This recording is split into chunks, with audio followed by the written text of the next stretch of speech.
तर कुर्ल्यामध्ये अपघात झाला त्या बसचा चालक मोरे याला प्रत्यक्ष कोर्टामध्ये हजर करा असं कोर्टानं म्हटलेलं आहे। बस चालकाला कोर्टामध्ये हजर करा अशा सूचना कोर्टानं पोलिसांना केल्यात। पोलिसांनी केलेला अर्ज कोर्टानं फेटाळला आहे।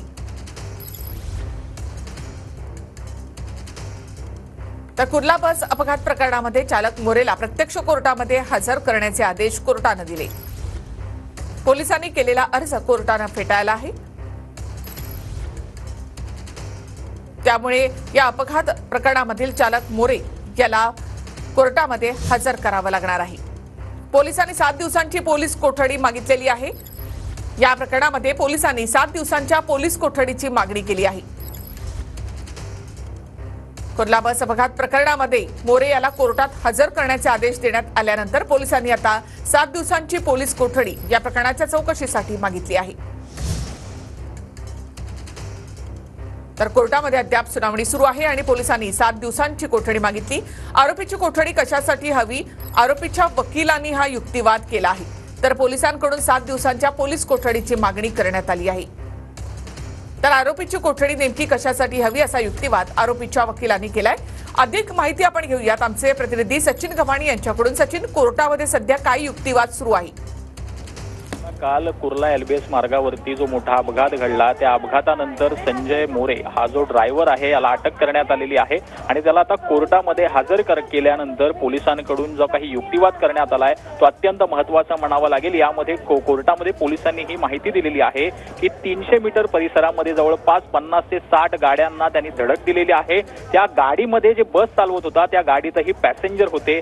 या ड्रायव्हरनी गाडी बेदरकारपणे का चालवली याच्या हेतूची तपासणी करण्यासाठी त्याची पोलीस कोठडी जी आहे ती मागितली जाते। पोलिसांकडून जवळपास 7 दिवसांची ही पोलीस कोठडी मागण्यात आलेली आहे। हा कट आहे का, यामध्ये आणखीन कुणी सहभागी आहे का याचा तपास करण्यासाठी पोलिसांकडून ही जी कोठडी आहे ती मागण्यात आलेली आहे आणि आरोपीच्या वकिलांकडून देखील आता कोर्टामध्ये युक्तिवाद करण्यात आलेला आहे। पोलिसांनी कोर्टामध्ये एक महत्त्वाचा प्रश्न मांडलाय की या बसचा आरोपीने हत्यार म्हणून काही वापर केला आहे का, हा एक कट आहे का, याचा तपास करायचा असल्याचं पोलिसांकडून सांगण्यात येत आहे। हा महत्त्वाचा युक्तिवाद जो आहे तो पोलिसांकडून करण्यात आलेला आहे। तर वकील जे आहेत आरोपीचे त्यांच्याकडनं बेस्ट प्रशासनाला योग्य तो पत्रव्यवहार करून त्यांना हवी असलेली माहिती घेऊ शकतात असं देखील त्यांनी सांगितलंय। आरोपीचं प्रशिक्षण झालेलं आहे की नाही हे बेस्ट प्रशासन सांगू शकतं असं देखील आरोपीच्या वकिलांकडनं सांगितलं जात आहे। पोलिसांकडून मात्र या प्रकरणाचा नक्की हेतू काय होता, ड्रायव्हरनी अंमली पदार्थाचं सेवन केलेलं होतं की नाही केलेलं होतं,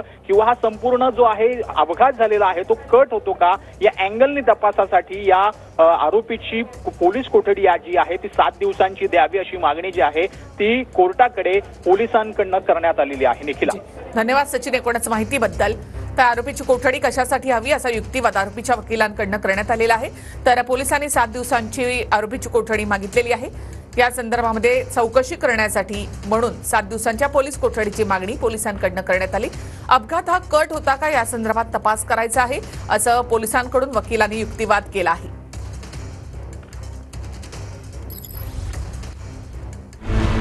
कुर्ल्यात बेस्ट बसचा भीषण अपघात, नेमका अपघात कसा घडला? कंत्राटी चालक संजय मोरे 332 क्रमांकाची बस कुर्ल्याहून अंधेरीला नेत होता। कुर्ल्याच्या एलबीएस रोडवरील व्हाईट हाऊस इमारतीबाहेर अपघात घडला। भरधाव बस रात्री 9:30 वाजण्याच्या सुमारास वर्दळीच्या परिसरात शिरली। प्रथम बसने एका ऑटोला धडक दिली।